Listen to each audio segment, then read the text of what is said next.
পূর্ণ শুষ্ক আগামী 7 দিন। কোনো ওয়েদার হওয়ার সম্ভাবনা নেই উত্তরবঙ্গ দক্ষিণবঙ্গ দুটোই। আর মিনিমাম টেম্পারেচার তো অলরেডি আপনার আইদার নর্মাল অথবা বিলো নর্মাল হয়ে গেছে, অ্যাজ আমরা যেমন প্রেডিক্ট করেছিলাম আর কি, 15 তারিখের পর থেকে শুরু হয়ে গেছে। আর ব্যাপারটা হচ্ছে যে এক আর ওয়েদার তো কিছুই নেই, তবে হ্যাঁ সকালের দিকে আগামী 48 ঘন্টাতে সকালের দিকে হালকা মাঝারি ফগ হওয়ার সম্ভাবনা আছে, হ্যালো টু মডারেট ফগ হওয়ার সম্ভাবনা আছে উত্তরবঙ্গের দার্জিলিং এবং উত্তর এবং দক্ষিণ দিনাজপুরে।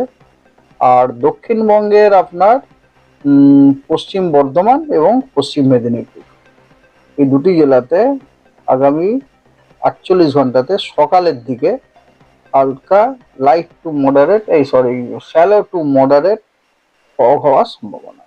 তাপমাত্রা মিনিমাম টেম্পারেচারের কোনো বড় পরিবর্তন হওয়ার সম্ভাবনা নেই। কতদিন স্যার?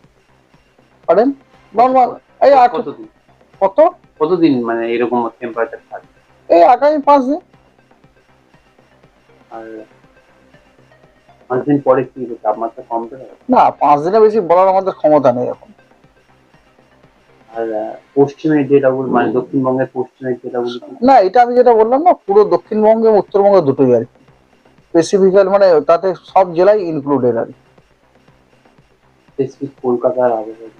কলকাতার আবহাওয়া আপনাকে বলছি, আবহাওয়া এমনি বৃষ্টি বাদলা হওয়ার তো কোনো সম্ভাবনাই নেই। আর কলকাতাতে ফগেরও কোনো দেয়া নেই।